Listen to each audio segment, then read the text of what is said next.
Assalamualaikum warahmatullahi wabarakatuh. Innal hamdalillah nahmaduhu wa nasta'inuhu wa nastaghfiruh wa na'udzu billahi min shururi anfusina wa min sayyiati a'malina. Man yahdihillahu fala mudilla lahu wa man yudlil fala hadiya lahu. Asyhadu an la ilaha illallah wahdahu la syarika lah wa asyhadu anna Muhammadan abduhu wa rasuluh. Wa ba'du, fa in asdaqal hadis kitabullah wa khairal huda huda Muhammadin sallallahu alaihi wasallam wa syarrul umuri muhdatsatuha fa inna kulla muhdatsatin bid'ah wa kulla bid'atin dhalalah wa kulla dhalalatin finnar. Ayyuhal ikhwah rahimani wa rahimakumullah. Hadirin wal hadirat yang semoga Allah Subhanahu wa taala senantiasa menjaga kita semuanya di atas hidayah irsyad dan di atas hidayah taufik, serta semoga Allah Subhanahu wa taala memberikan kepada kita keistiqomahan sampai kita bertemu dengan Allah Subhanahu wa taala. Para hadirin wal hadirat, kita melanjutkan membacakan kitab Masail Jahiliyah. Itu sebuah kitab yang berisikan tentang beberapa sifat atau perilaku-perilaku jahiliyah. Kita telah sampai kepada permasalahan yang kedua setelah kita selesai membacakan permasalahan yang pertama atau sifat yang pertama dari sifat-sifat jahiliyah, yaitu sifat yang paling berbahaya. Sifat jahiliyah yang paling berbahaya adalah ketika seorang hamba mengambil tandingan di sisi Allah Subhanahu wa taala, maka orang tersebut berhak mendapatkan gelar jahiliyah. Dan perlu kami ulang di sini bahwasanya di awal mukadimah kitab ini disebutkan bahwasanya kaum jahiliyah itu bukanlah sebuah kaum yang kemudian mereka tidak bisa membaca, tidak bisa menulis, tidak punya ilmu tata negara, tidak punya ilmu tata usaha. Bukan itu yang dimaksud jahiliyah di dalam agama kita. Dan bukan itu yang diinginkan oleh Allah Subhanahu wa taala. Tidaklah Allah Subhanahu wa taala menyebutkan jahil, ya, kebodohan, melainkan karena orang tersebut berlaku maksiat kepada Allah Subhanahu wa taala. Banyak kisah menyebutkan, di antaranya adalah perilaku Bani Israel ketika mereka meminta kepada Musa, ij'al lana ilahan kama lahum alihah. Wahai Musa, buatkan untuk kami sesembahan sebagaimana mereka itu memiliki sesembahan. Dan kita ketahui Bani Israel adalah manusia-manusia tercerdas. Allah lebihkan mereka di atas manusia yang lainnya. Tetapi apa kata Allah Subhanahu wa taala menceritakan jawaban Musa, maka Musa mengatakan, sesungguhnya kalian itu adalah kaum yang jahil. Qala innakum qaumun tajhalun. Ya. Musa menyebut mereka sebagai kaum yang jahil, bodoh, tatkala mereka meminta sesembahan. Padahal mereka sudah punya sesembahan, tetapi mereka ingin sesuatu yang bisa dilihat. Maka ini adalah sebuah kejahilian atau sebuah kebodohan. Dan juga perbuatan kaum Lut, ya, ketika mereka mendatangi laki-laki, sesama laki-laki, maka mereka pun disikapi dengan atau disifati dengan kebodohan. Maka yang perlu kita luruskan di sini adalah kita harus menyamakan, ya, persepsi kita, pemahaman kita dengan apa yang diinginkan oleh Allah dan Rasulnya. bahwasanya kebodohan itu adalah tatkala seseorang itu bermaksiat kepada Allah Subhanahu wa taala. Dan kebodohan pertama yang dicantumkan oleh mu'alif, yaitu Syekh Muhammad bin Abdul Wahhab, adalah kebodohan yang paling besar, yaitu seorang hamba menjadikan tandingan di sisi Allah Subhanahu wa taala, padahal hanya ada satu ilah, yaitu Allah Subhanahu wa taala. Kemudian yang kedua, permasalahan kedua di antara permasalahan jahiliyah adalah tafarruqu ahlil jahiliyah fi ibadatihim wa dinihim, yaitu perselisihan di dalam ibadah-ibadah dan agama mereka. Maksudnya apa? Yaitu tatkala seseorang yang sudah jelas di depannya kebenaran, telah jelas di depannya hujah, kemudian mereka lebih memilih mengikuti jalan-jalan yang lain, maka mereka itu sejatinya telah mengikuti nenek moyang mereka, yaitu orang-orang jahiliyah. Allah Subhanahu wa taala menyifati mereka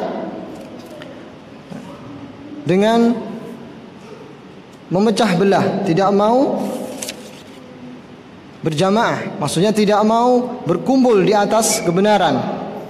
Di sini mu'alif membawakan ayat sebelumnya, beliau mengatakan innahum mutafarriquna fi dinihim, sesungguhnya kaum jahiliyah itu mereka berselisih pendapat di dalam agama mereka. Mereka berbeda-beda di dalam agama mereka. Mu'alif membawakan dalil untuk sebuah pernyataan beliau ini, yaitu surat Rum ayat 32.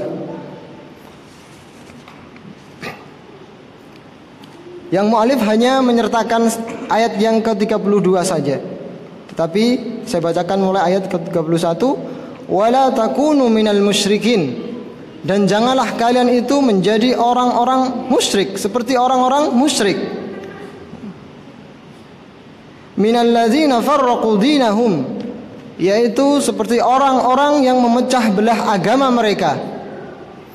Wa kanu syi'an kullu hisbin bima ladaihim farihun, dan mereka terpecah belah menjadi beberapa kelompok, dan masing-masing hizb, masing-masing golongan, masing-masing kelompok, bima ladaihim farihun, mereka bangga dengan apa yang ada pada dirinya.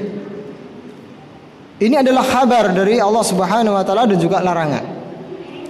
Di sini Allah Subhanahu wa taala menyamakan perbuatan memecah belah agama itu dengan orang-orang musyrik. Wala takunu minal musyrikin, dan kita ketahui orang musyrik itu adalah orang-orang jahiliyah. Kemarin disebutkan di mukadimah bahwasanya orang jahiliyah itu terdiri dari ahli kitab dan orang-orang ummi badui sebelum diutusnya Rasulullah. Ahlul kitab yang sudah melenceng dari agamanya Nabi Isa dan Nabi Musa, maka mereka pun disebut dengan kaum jahiliyah, orang-orang musyrik. Maka beliau mengambil ayat ini sebagai istidlal, sebagai dalil bahwasanya memecah belah agama itu termasuk perangai jahiliyah. Kemudian mungkin muncul di benak kita bahwasanya di antara tuduhan yang dituduhkan kepada pengusung dakwah tauhid adalah dakwah tauhid, dakwah yang memecah belah umat. Harusnya kita bersatu di atas Islam. Semboyan mereka adalah Tuhan kita sama, kiblat kita sama, Nabi kita sama, Quran kita sama, kitab kita sama. Lantas kenapa kita tidak mau berkumpul di atas ukhuwah Islamiyah? Sehingga muncullah pergerakan-pergerakan yang tidak lagi mengindahkan akidah sahihah. Tidak ditegakkan di situ nahi mungkar. Ketika nyata di depan mereka kemungkaran, kebid'ahan, kesyirikan, tetapi atas nama ukhuwah mereka korbankan syiar agama yang paling utama, yaitu tauhid. Ukhuwah di antara syiar Islam. Ukhuwah termasuk syiar Islam. Ukhuwah Islamiyah, ukhuwah imaniyah itu adalah di antara syiar Islam. Tetapi syiar Islam yang paling utama dan paling mendasar adalah tauhid. Dan yang perlu kita fahami bahwasanya di dalam ukhuwah yang sebenar-benarnya yang diinginkan oleh Allah dan Rasulnya adalah ukhuwah yang di dalamnya ada saling menasehati, sebagaimana di dalam surat Al-Hasr, innal ladzina amanu wa tawassaw bis haqq wa tawassaw bis sabr.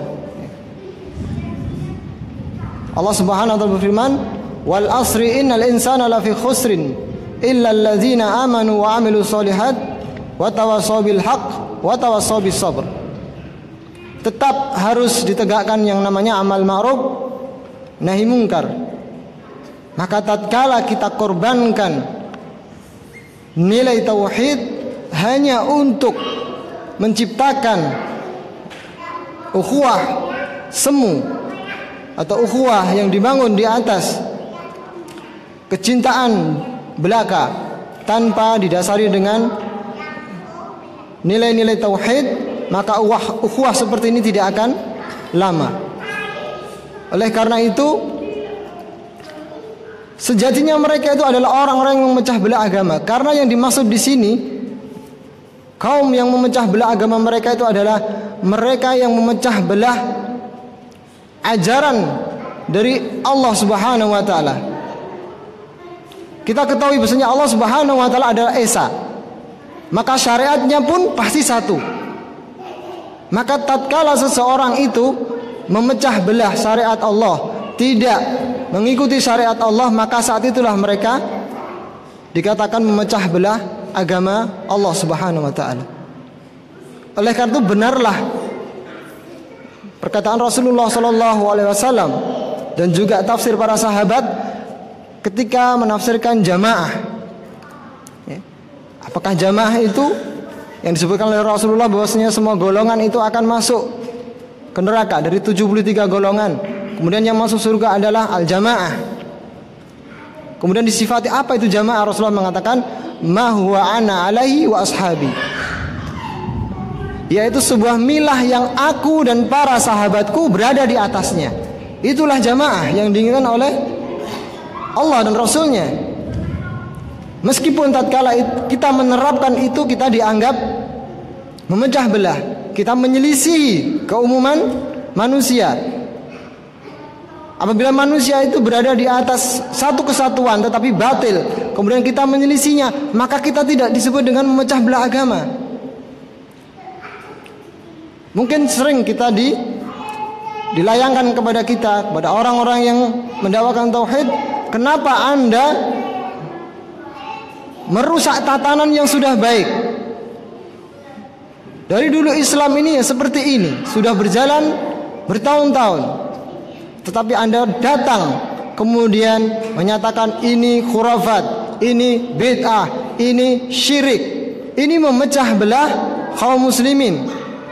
Maka tuduhan seperti ini bukan termasuk yang diancamkan oleh Allah Subhanahu wa taala. Karena saat itu kita sejatinya sedang menyeru manusia kepada satu milah, yaitu milahnya Nabi Ibrahim alaihissalam, yaitu kepada agama tauhid. Kemudian kita lanjutkan.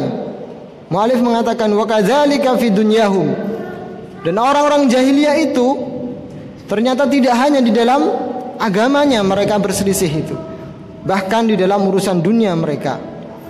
Wa yarawna anna dzalika huwas shawab, dan mereka menganggap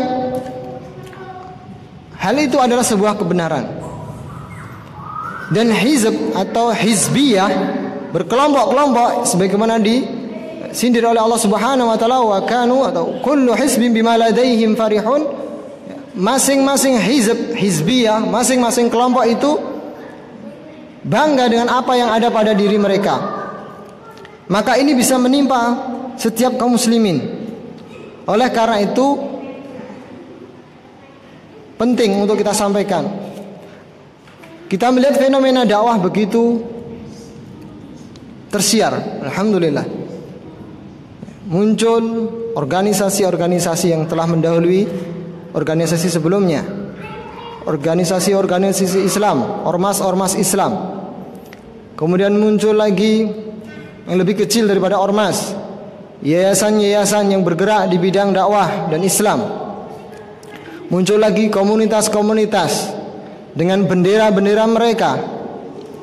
Ingat, tatkala loyalitas kita, wala dan barok kita dibangun di atas organisasi tersebut, dibangun di atas ormas tersebut, bukan dibangun di atas kitabullah, maka kita jatuh kepada hizbiyah. Itulah yang disebut dengan hizbiyah. Maka kita harus berwaspada bahwasanya kita berorganisasi, kita membuat yayasan, membuat komunitas-komunitas. Ingat, bukan komunitas itu yang hendak kita besarkan, tetapi yang kita besarkan adalah agama Allah Subhanahu wa taala. Jangan salah. Tetapi ingat, sedikit demi sedikit syaitan itu selalu mengajak kita kepada perbuatan munkar. Apabila disebut yayasan kita dengan kejelekan, dengan kritikan, sakit hati kita, maka ketahuilah itu adalah benih ta'asub. Apabila itu memang benar, maka terima. Karena ini hanya wasilah, bukan ghayah, bukan tujuan. Tetapi tidak kita sadari, terkadang kita jatuh di situ. Kita membesarkan organisasi kita, komunitas kita, dan merendahkan komunitas yang lain atau generasi yang lain. Maka ini pun bisa masuk di dalam ancaman Allah Subhanahu wa taala dalam surah Al-Hujurat. Ya ayyuhallazina amanu la yaskhar qaumun min qaumin asa ay yakunu khairan minhum. Wahai orang yang beriman, janganlah salah seorang di antara kalian itu meremehkan kaum yang lainnya. Janganlah suatu kaum meremehkan kaum yang lainnya. Bisa jadi kaum yang mereka anggap remeh itu lebih baik daripada mereka. Jadi kita harus berhati-hati. Hizbiyah, memecah belah, mengkotak-kotak Islam itu adalah, atau mengkotak-kotak agama itu adalah perangai jahiliyah. Adapun dakwah sunnah, Ahlussunnah wal Jamaah, mereka hanya menyeru kepada kitabullah dan sunnah Rasulullah SAW. Terserah mereka mau gabung di mana, selama mereka mau mengikuti Al-Quran dan sunnah ala fahmi salaful ummah, mereka lah saudara kita, meskipun benderanya berbeda. Tatkala kita bisa menciptakan, menghadirkan perasaan seperti itu, maka itulah ukhuwah yang benar. Dan alhamdulillah, kita berdoa yang baik. Dakwah salafiyah dengan berbagai macam organisasinya, mereka bisa satu, saling berta'awun.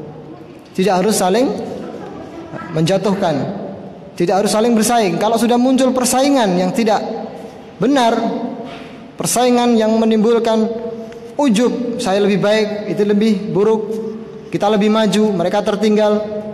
Kalau sudah muncul perasaan-perasaan seperti itu, maka ketahuilah itu adalah benih-benih jahiliyah. Karena yang hendak kita besarkan bukan lagi agama Allah, tetapi kita membesarkan komunitas kita. Kemudian mu'allif mengatakan, fa'ata bil ijtima'i fid din, maka sesuatu yang berpecah belah itu, yang berbeda-beda itu, maka mereka itu disatukan dengan agama Allah Subhanahu wa taala. Maka inilah yang hakikat daripada persatuan. Adapun mereka yang bersatu tetapi di atas milah yang bukan milahnya Nabi Ibrahim, atau sebagaimana firman Allah Subhanahu wa taala ini, syara'a lakum minad dini ma wassa bihi Nuhan wallazi auhayna ilaika. Allah telah mensyariatkan untuk kalian dari agama ini apa yang telah diwasiatkan dengannya Nuh, wallazi auhayna ilaika, dan juga dengannya diwasiatkan kepadamu wahai Muhammad, wa ma wasaina bihi Ibrahim, dan juga dengan apa yang diwasiatkan kepada Ibrahim, wa Musa, dan kepada Musa, wa Isa, dan juga Isa, an aqimud dina wa la tatafarraqu fih.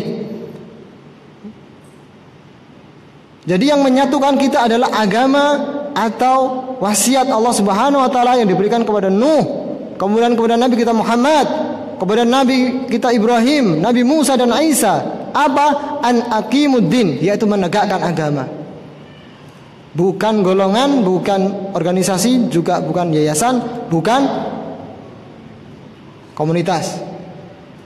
Tetapi harus yang kita tegakkan adalah menegakkan agama Islam. Wala tatafarraqu fihi, dan jangan kalian berpecah belah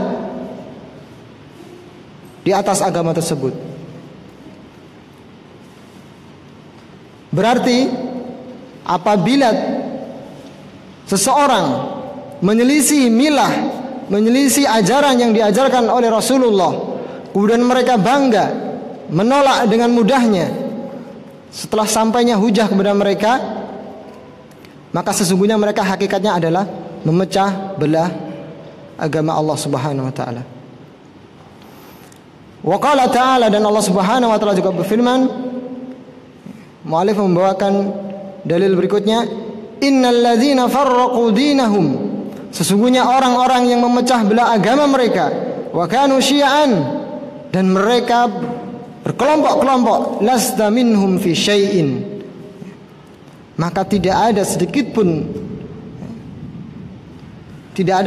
pun bagimu Muhammad tentang mereka. Jadi tidak ada urusan bagimu sedikit pun. Lasta minhum fi syai'in.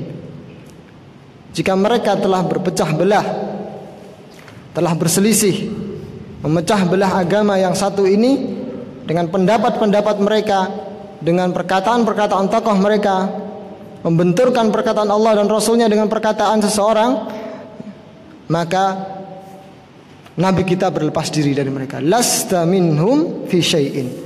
Kamu tidak punya urusan sedikit pun terhadap mereka. Dan itu juga berlaku kepada kita apabila kita berdakwah, sudah menyampaikannya hak dengan hujah yang jelas, kemudian tidak diikuti, sudah selesai urusan kita. Meskipun memang di dalam hati seorang mukmin pasti ada keinginan seseorang itu bisa mengikuti apa yang kita fahami sebagai bentuk kecintaan. Kita tahu kita di atas yang hak, maka kita ingin saudara kita yang muslim juga di atas yang hak seperti kita. Dan itu sifat yang benar, sifat yang bagus. Jadi kita merasa sedih apabila ada saudara kita yang kita ajak kepada kebenaran kemudian menolak. Tapi paling tidak kita sudah tidak dibebani dengan tugas-tugas yang lain atau tuntutan dari Allah Subhanahu wa taala apabila kita telah menyampaikan kebenaran tersebut.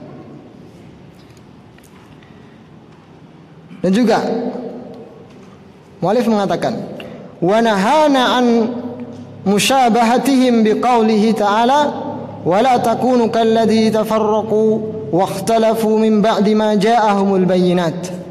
Maka dalil yang sebelumnya dengan dalil yang setelahnya itu menjelaskan apa yang dimaksud di sini.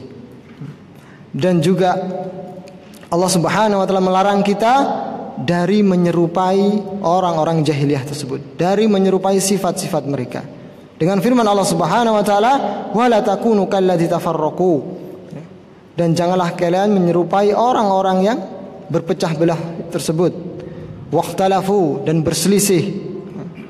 Min ba'di ma ja'ahumul bayyinat, setelah datang kepada mereka al-bayyinat, yaitu bukti yang jelas. Nabi kita Muhammad SAW pun digelari sebagai orang yang memecah belah kaumnya tatkala beliau mendakwahkan tauhid. Jazirah Arab yang sebelumnya tidak terjadi apa-apa, mereka berada di satu kabilah, tapi tatkala Rasulullah menyerukan tauhid, maka ada suami yang bercerai dengan istrinya. Bahkan di antaranya ada sahabat yang harus berpisah dengan orang tuanya. Apakah ini disebut dengan memecah belah? Tidak. Bahkan Nabi kita Muhammad disebut dengan penyihir karena dianggap bisa memisahkan seseorang yang awalnya di atas cinta, kemudian karena mengenal Allah maka berubah cintanya dan bencinya karena Allah Subhanahu wa taala. Di antara dikisahkan di antara sahabat Rasulullah ada yang diuji dengan ibunya. Tatkala ibunya tahu bahwasanya dia telah memeluk agama Islam, maka ibunya pun mendatanginya dan mengatakan, kembalilah kepada agama nenek moyang kalian. Yang intinya, kamu telah membuat malu keluarga ini. Sungguh saya akan berhenti makan dan minum sampai engkau mau kembali kepada agama nenek moyangmu. Karena sahabat ini sudah beriman dengan kuat, maka sahabat ini mengatakan, saya akan tetap di atas agama Muhammad. Hari pertama betul, ibunya ini tidak makan, tidak minum, didatangi, dikatakan bahwasanya ini akan sia-sia, saya tetap di atas agama Muhammad. Kemudian sampai hari yang kedua, kalau tidak salah, maka sahabat ini mengatakan dengan perkataan yang luar biasa yang membuat ibunya akhirnya mengurungkan niatnya. Seandainya ibu memiliki 100 nyawa, kemudian satu persatu nyawa tersebut keluar karena ibu menahan lapar, dengan harapan saya kembali ke milah jahiliyah, maka saya tidak akan melakukannya. Satu persatu nyawa itu hilang. Seandainya punya 100 nyawa, saya tidak akan kembali kepada agama jahiliyah. Ini membuktikan bahwasanya agama yang hak ini dibangun di atas cinta dan benci kepada Allah Subhanahu wa taala. Jadi kita dilarang menyerupai perilaku-perilaku jahiliyah, yaitu diantaranya memecah belah agama ini dengan pendapat-pendapat yang mana telah jelas di atasnya al-bayyinat atau petunjuk. Kemudian mu'alif melanjutkan, wa nahana 'anit tafarruqi fid dunya biqaulihi, dan juga Allah Subhanahu wa taala melarang kita, ini salah cetak, wa nahana 'anil tafarruqi fid dini biqaulihi wa'tasimu bihablillahi jami'an wa la tafarraqu. Mungkin salah cetak di sini kok fid dunya. Sama. Fid dunya. Ya, maksudnya berarti wa nahana 'anit tafarruqi fid dunya biqaulihi wa'tasimu bihablillahi jami'an wa la tafarraqu. Dan Allah Subhanahu wa taala melarang kita dari berpecah belah dalam urusan dunia ini dengan firman Allah Subhanahu wa taala, wa'tasimu bihablillahi jami'an wa la tafarraqu, dan berpegang teguhlah kalian dengan tali Allah seluruhnya, wa la tafarraqu, dan janganlah kalian berpecah belah. Dan ini semakna dengan firman Allah Subhanahu wa taala, fa in tanaza'tum fi syai'in farudduhu ila Allah wa rasulih wa rasuli in kuntum tu'minuna billahi wal yaumil akhir. Fa in tanaza'tum fi syai'in, jika kalian berselisih dalam suatu urusan, fi syai'in farudduhu ila Allah wa rasul, maka kembalikan urusan tersebut kepada Allah dan Rasulnya. In kuntum tu'minuna billah, jika memang kalian itu orang-orang yang beriman kepada Allah, wal yaumil akhir, dan hari akhirat. Jadi iman itu memang harus dibuktikan. Jadi jangan sampai kita punya keyakinan sebagai keyakinan Murji'ah bahwasanya amal itu terpisah dari iman. Iman itu butuh bukti.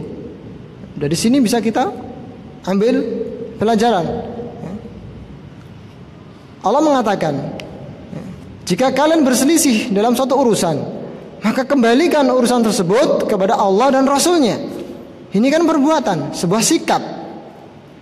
In kuntum tu'minuna billah, jika kalian memang benar-benar beriman kepada Allah war Rasul atau wal yaumil akhir dan hari akhir, berarti disyaratkan. Kalau memang kalian itu beriman kepada Allah dan hari akhir, ya buktikan,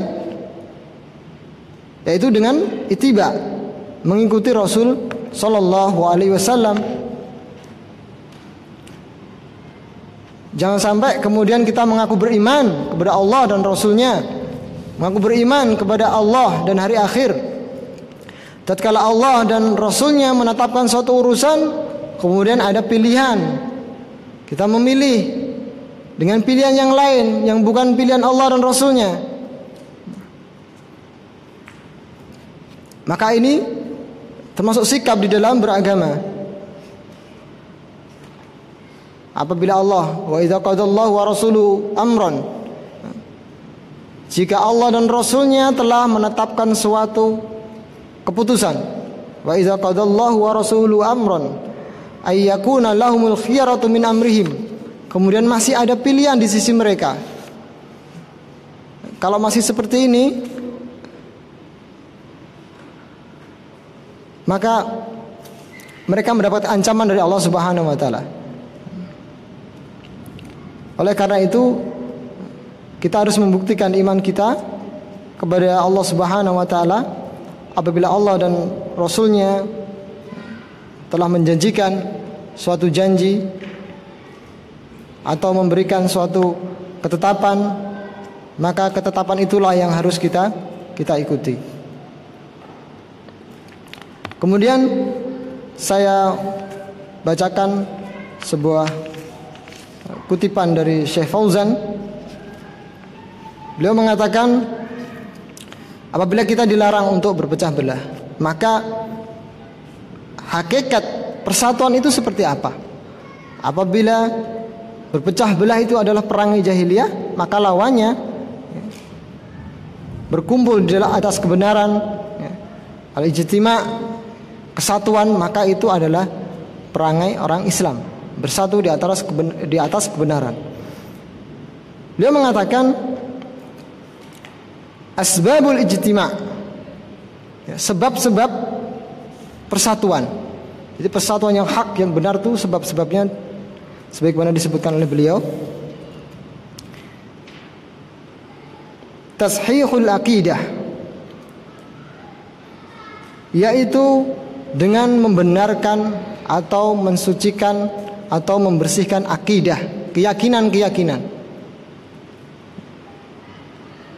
Apabila akidah ini masih beraneka ragam, maka persatuan itu masih belum terwujud. Karena beliau menyebutkan ini sebagai syarat yang pertama, tashihul aqidah, bihaitsu takunu salimatan minasyirik, yaitu mengembalikan akidah ini kepada akidah yang benar dan bersih daripada kesyirikan, bersih daripada takwil-takwil.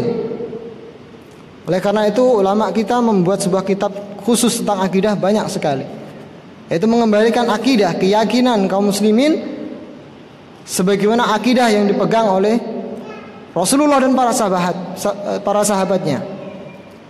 Dan perlu kita ketahui bahwa akidah itu diambil dari satu kata dengan akad, yaitu ikatan. Maka akidah secara bahasa itu adalah sebuah simpul yang mengikat keyakinan orang yang memeluknya. Maka tatkala kita sebutkan akidah Islamiyah, maka itu adalah simbol-simbol yang mengikat keislaman seseorang tersebut.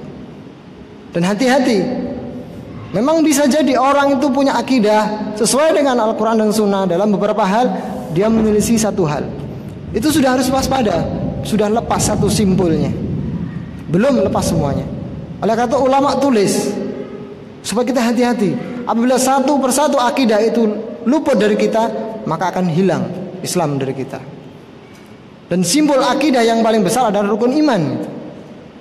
6 rukun iman ini. Oleh karena itu penyelewengan akidah itu muncul dari pemahaman terhadap rukun iman yang 6. Ada Qadariyah, ada Jabriyah. Itu adalah sekte yang menyimpang di dalam memahami rukun iman yang ke-6. Beriman kepada takdir Allah. Kemudian juga muncul sekte-sekte yang menyimpang dalam memahami rukun iman yang pertama, rukun iman kepada Allah. Kita beriman kepada Allah. Apa yang harus kita imani dari Allah Subhanahu wa taala? Apakah hanya sekedar mengimani Allah itu wujud? Tentu tidak. Maka kita harus mengimani sebagaimana iman para sahabat yang diajarkan oleh Rasulullah. Apa saja yang harus kita imani dari Allah Subhanahu wa taala? Oleh karena itu, untuk memudahkan kita ulama membagi bahwasanya yang diimani dari Allah adalah dengan mengimani rububiyahnya, uluhiyahnya, dan asma wa sifatnya. Maka dari cabang inilah, dari permasalahan inilah muncul penyimpangan-penyimpangan di antara Mu'tazilah, yaitu mentakwil sifat-sifat atau ayat-ayat sifat Allah Subhanahu wa taala. Maka sangat perlu untuk kita belajar akidah dan mengembalikan akidah ini kepada akidah para sahabat. Inilah termasuk di antara sebab persatuan, sebab daripada kesatuan atau persatuan kaum muslimin. Kembalikan akidah ini kepada akidah para sahabat radhiyallahu anhum. Bagaimana mereka mengimani Allah?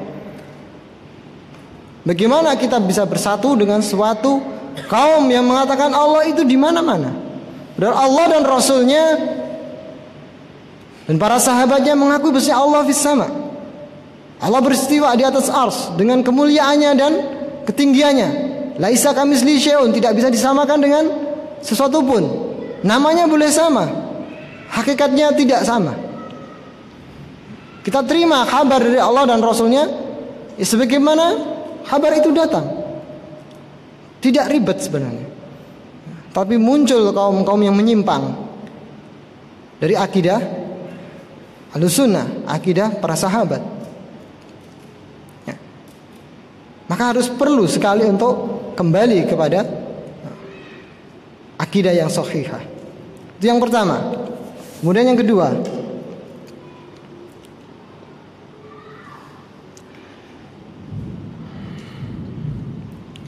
insyaallah, yang kedua, as-sam' wa ta'ah li wulati amril mu'minin atau li wulatil amril muslimin.